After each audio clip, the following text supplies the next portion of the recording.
করবেন, খুব ভালো কথা। হাসরের মাঠে যে খালি আপনি উঠবেন আর আমরা উঠবো, ব্যাপারটা তো এমন না। হাসরের মাঠে সব নবীর উম্মতরা উঠবে।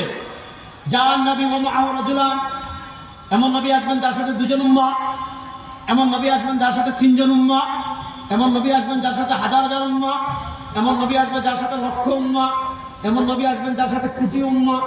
ইয়া রাসূলুল্লাহ, সব নবীর সম্মত উম্মতেরা হাসরের মাঠে উঠবে। আপনি না হয় দিন আবু বকর সিদ্দিক রাদিয়াল্লাহু তাআলাকে চিনবেন, আপনি তাকে দুনিয়াতে দেখেছেন। আপনি না হয় ওমর রাদিয়াল্লাহু তাআলাকে চিনবেন, আপনি তাকে দুনিয়াতে দেখেছেন।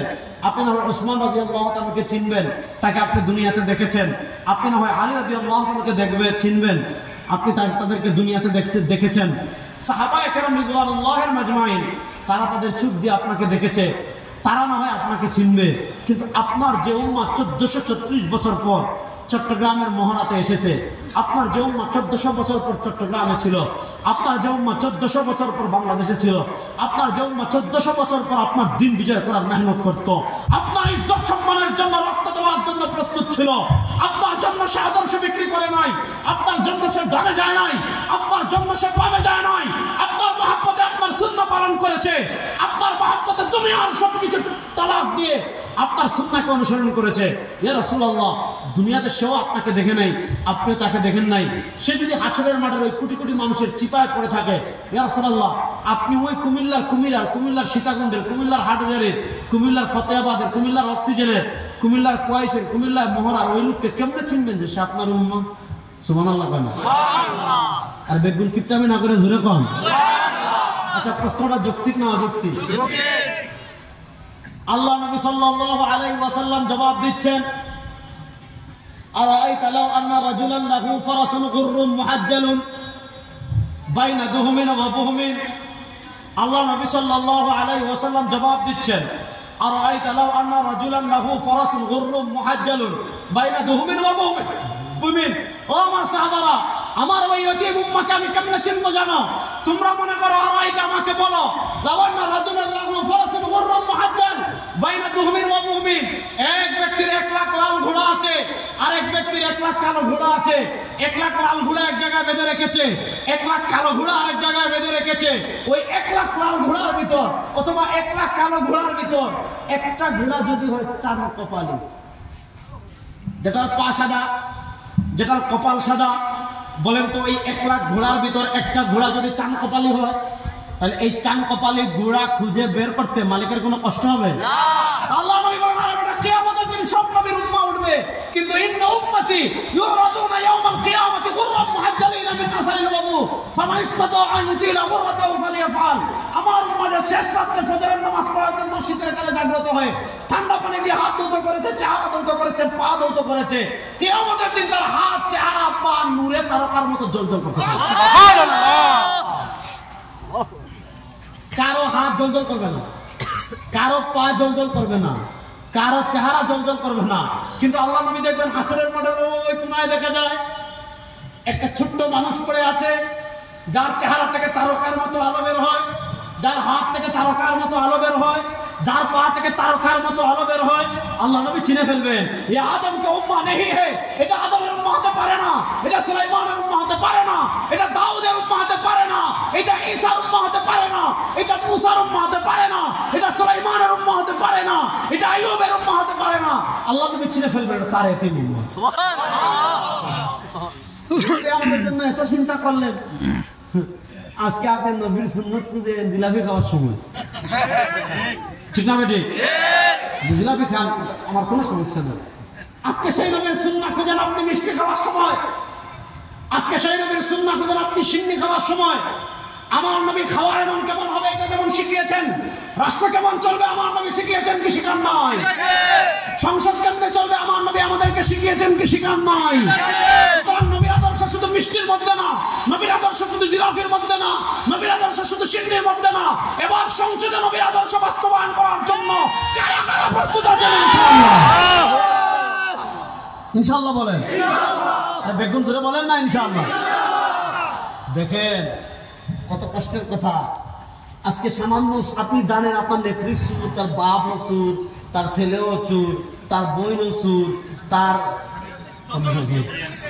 কোন আর কে চুর কোন না, তার বোনের ছেলেও চুর, তার দেখা 14 গোষ্ঠী পরে যায়। আর কিছু বলি, প্রথমে 14 গোষ্ঠী গেলে তো সমস্যা নাই। দেখেন আমাদের বাংলাদেশের মানুষ আমাদের কাছে মাসলা আসে, ও হুজুর আমার মাথা ঠিক ছিল না, মাথা ঠিক ছিল না, তো বউরে কি বলছেন? ওরা বলছে যে 1 তালাক, 2 তালাক, 3 তালাক, 4 তালাক, 5 তালাক, 6 তালাক, তোর বাপ তালাক, তোর মা তালাক, তোর বোন তালাক, তোর 14 গোষ্ঠী তালাক। দেখি দেয় না পরে এসে অনেক কান্নাকাটি, বুঝছেন? যাক, আপনি জানেন নেত্রী চুর, তার বাপ চুর, তার ছেলে চুর, তার বোন চুর, তার বোনের ছেলে চুর, বোনের মেয়ে চুর, মন্ত্রীর পিয়ে আপনার নেত্রীর পিএস চুর, তার সংসার চুর, তার আশেপাশে থাকে চুর। এরকম সুরের জন্য আপনি কত কান্না করেন, এজন্য এরকম সুরের জন্য আপনি কত চেষ্টা করেন, এরকম সুরের জন্য আপনি জীবন দেওয়ার জন্য প্রস্তুত হয়ে যান, এরকম সুরের জন্য আপনি রিস্ক নিয়ে ফজল করে মিছিল নিয়ে বের হয়ে যান। আর যেই নবী দুনিয়াতে আপনাকে বলেন নয়, হাসরেও আপনাকে বলবেন না, সেই নবীর জন্য আপনি কি করছেন? আর আশিকে রাসূল নাম দেন, বন্ডামি করার জায়গা পান না।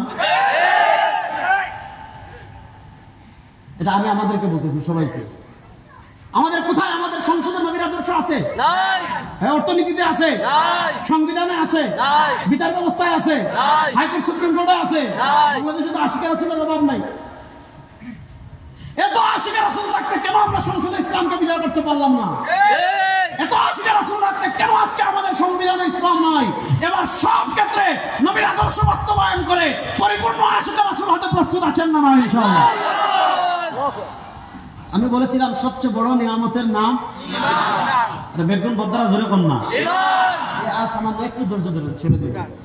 বলেন সবচেয়ে বড় নিয়ামতের নাম ঈমান। জোরে বলেন না, সবচেয়ে বড় নিয়ামতের নাম ঈমান। দেখেন ইমাম মুসলিম রাহিমাহুল্লাহ মুসলিম শরীফের কিতাবুল ঈমানের বাব শাফায়ে হাদিস এনেছেন। কিয়ামতের দিন আল্লাহ ডাক দিবে, মালিক আল ইয়াউমাইনা মুলুকুল আরশ। ক্ষমতার মালিক কে? আল্লাহ। না রাস্তা বলেন আল্লাহ।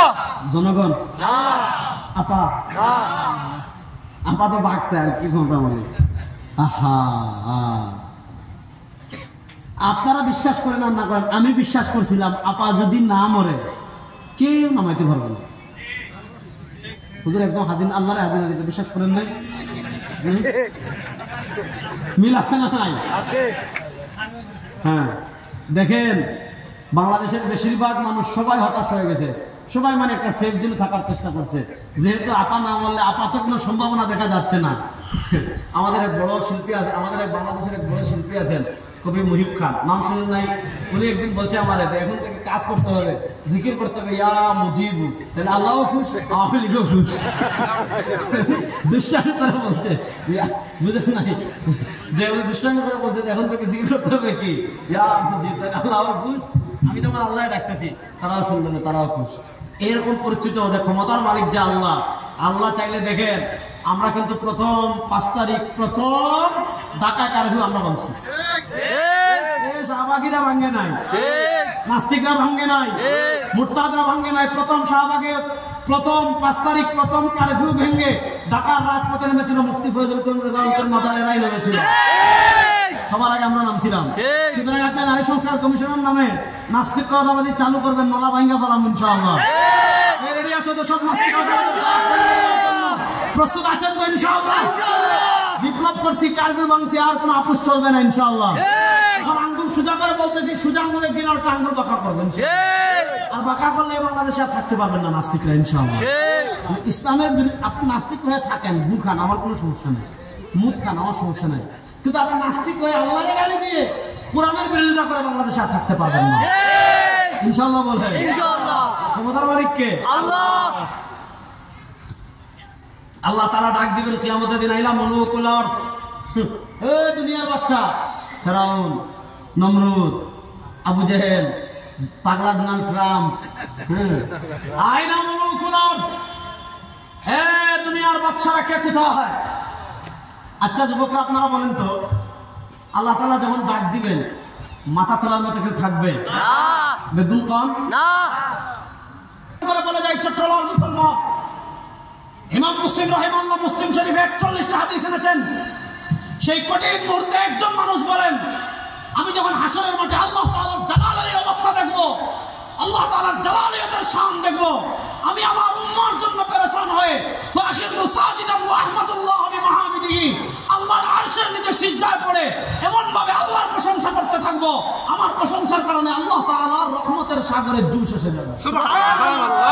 আল্লাহ বলেন ইয়া মুহাম্মাদির ফারাসাক ওয়াসাল তুতা ওয়াশফা তুশাফা। ও নবী, আজকে কান্না করছেন কেন? আপনার সাথে না দুনিয়াতে আমার একটা চুক্তি বাকি আছে। আপনি না আপনার স্পেশাল দোয়া একটা হাসরের মাঠের জন্য রেখে দিয়েছেন। আজকে কান্না করা লাগবে না, মাথা তোলেন। সালতুতা, আজকে আপনি চান, আপনি যা চাইবেন তা দান করবো। আজকে আপনি সুপারিশ করেন, আপনি যাদের জন্য সুপারিশ করবেন আপনার সুপারিশ কবুল করে সবার নাম আজকে জাহান্নাম থেকে কেটে দিন। ছোট্টলার মুসলমান, আল্লাহর জাতের কসম করে বলে যাই, আমার নবী তার বাপের জন্য সুপারিশ করবেন না, তার ভাইয়ের জন্য সুপারিশ করবেন না, তার মায়ের জন্য সুপারিশ করবেন না, তার গোষ্ঠীর কারোর জন্য সুপারিশ করবেন না। বলবেন ইয়া রাব্বি উম্মতি, আল্লাহ আমার এক উম্মত জাহান্নাম চলে যায়, আমার একটা উম্মত জাহান্নামে থাকলে আমি হাবিব জান্নাতে যাব। আল্লাহ তাআলা আমার নবীকে সুপারিশের অপশন দিবেন, পাওয়ার দিবেন। আমার নবীর পাওয়ারের চেয়ে হাসরের মাঠে কারো পাওয়ার বড় হবে না ইনশাআল্লাহ। আমার নবীকে আল্লাহ তাআলা, নবী করিম সাল্লাল্লাহু আলাইহি ওয়াসাল্লামকে আল্লাহ তাআলা যখন সুপারিশের অপশন দিবেন, আল্লাহ নবী সুপারিশ করে করে করে করে